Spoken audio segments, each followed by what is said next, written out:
Hey, I want to thank you for being a part of the conversation. Let's play it forward. These are real people, real stories, the struggle to play it forward.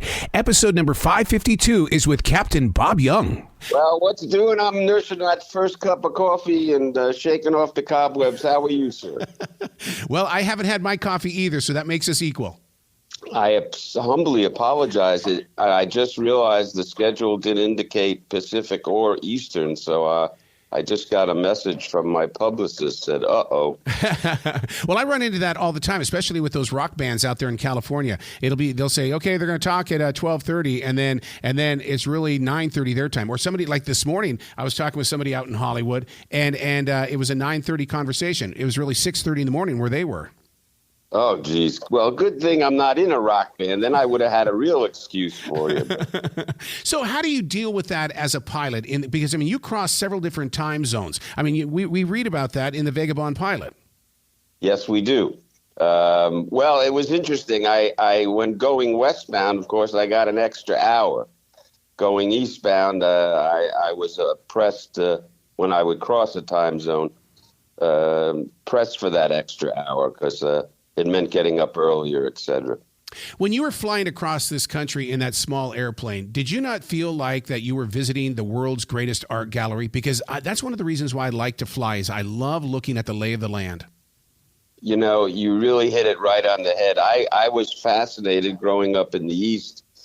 When we were in grade school, they had the big, the textbook of the Rocky Mountains, and you'd learn about the mesas in New Mexico and the Rocky Mountains and the Grand Canyon. And then when you fly over these things, well, it's one thing from an airliner, but when I got down so low, this was really things were much more distinguishable.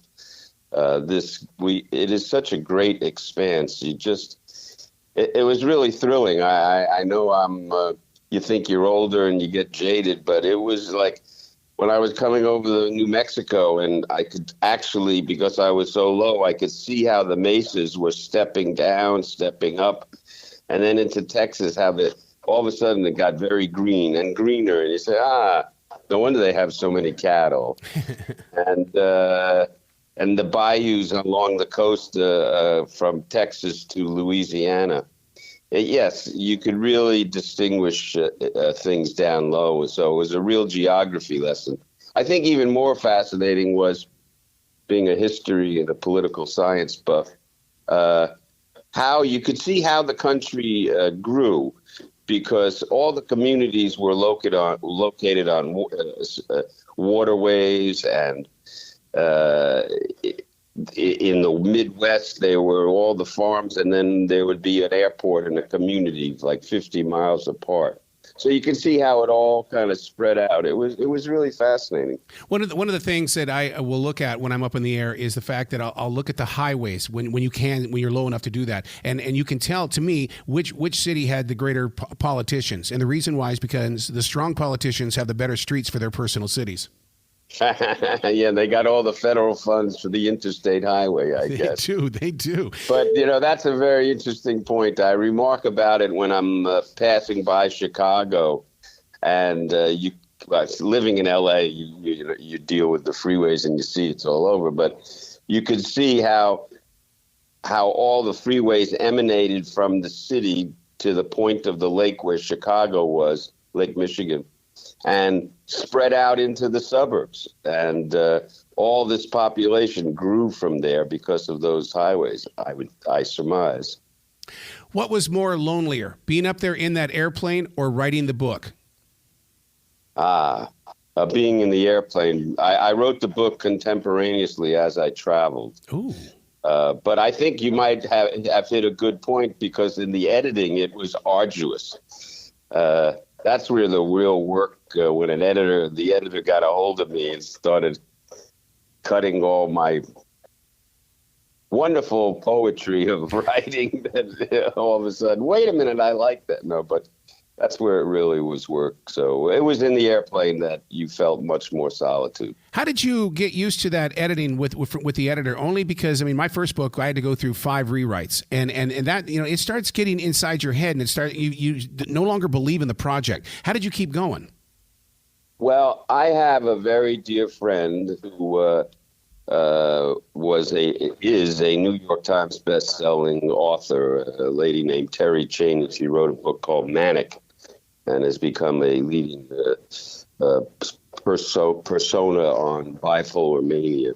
And Terry was kind of a coach about her experience going through it. She's on her fourth book, and she said, "You got to fight for what you believe." And don't be shy about it. If you really insist that go to battle with the editor. So I had that kind of marching orders in my back of my head, and I had to be convinced when something needed to be eradicated. For instance, one of the most impactful stories that I came across was when I got waylaid. Luckily, I didn't keep flying when I got that segment going back to Tucson, and had to divert to Truth or Consequences in New Mexico. And I spent a little time touring, and I went into this museum, and it was all about our displacement, I'm being very kind, of the Indians, the Native Americans. And there were so many stories from the Native American experience, and it was just overwhelming. So I wrote a lot about how in our manifest destiny we kind of weren't very nice. And the author said, no. The editor said, no, we're getting rid of all this. It was pages, Arrow. It was like, I was writing a whole dissertation. No, you're distracting. We want to get back to the story. People want to know when you're finishing already, So we did battle, that's for sure. I'm going to ask you an everyday person question. In the way that your book, Vagabond Pilot, has you flying across the country, across and then coming back. When you have to land, do you whip out the credit card and have to pay that airport to use their strip? No. Very few general aviation airports charge for landing fees or transit fees when you visit. They will charge for an overnight parking fee. Like in Dallas, it was pretty expensive, but in most cities, in towns, it's $5 or $10 for an overnight fee. Wow. But no, you do not get charged for landing fees in general aviation. In the big planes, of course, they pay a landing fee based upon their weight. So a 737 is less than a 747, et cetera. As part of your southern travels, you flew across the Carolinas.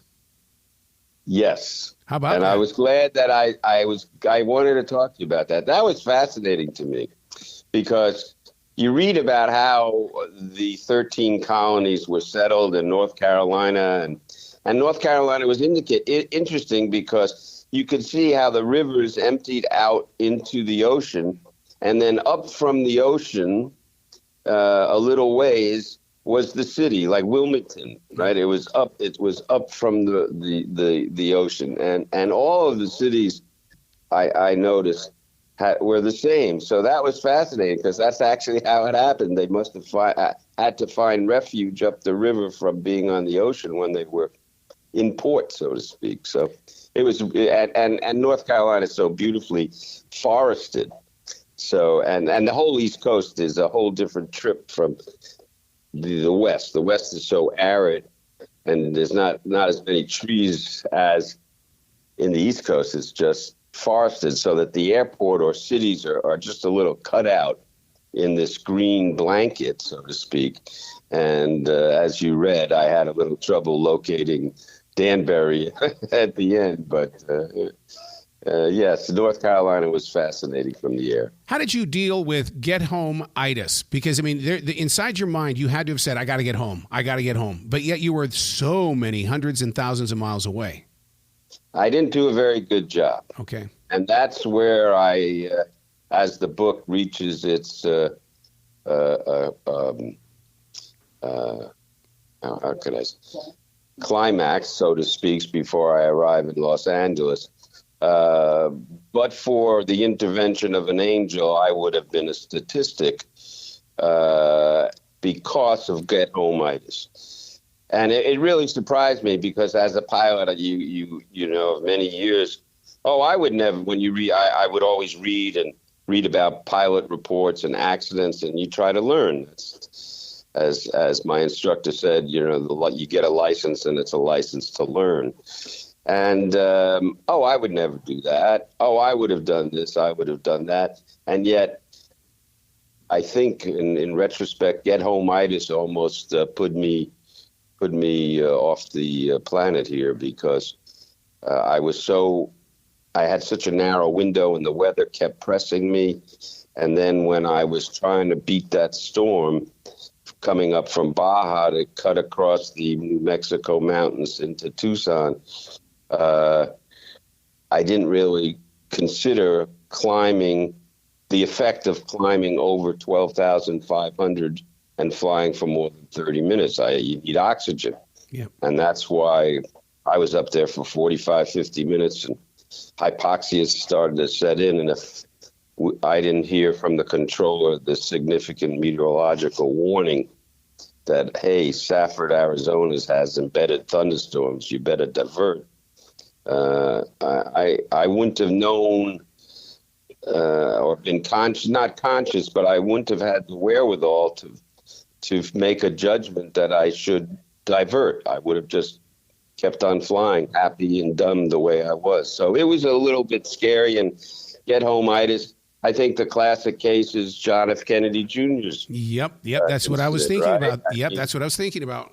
You know, gosh, right? He had to get to that wedding that night, and all these factors was upon him, and he thought he could handle it, and sadly not. So, yes, it's a dark beast indeed. Is there a website where listeners can go to give you some love and to, to find out more about you? No, I have not finished my website, but thank you for asking. The book is available on Amazon and at redskypresents.com. And I thank you for speaking with you this morning. And I'm so sorry I was late. This is tape, right? Well, that just showed me how old you are because with tape, I think we stopped using that back in 2005. No, what do you use? What do you say now? We just use it. I just record it. Oh.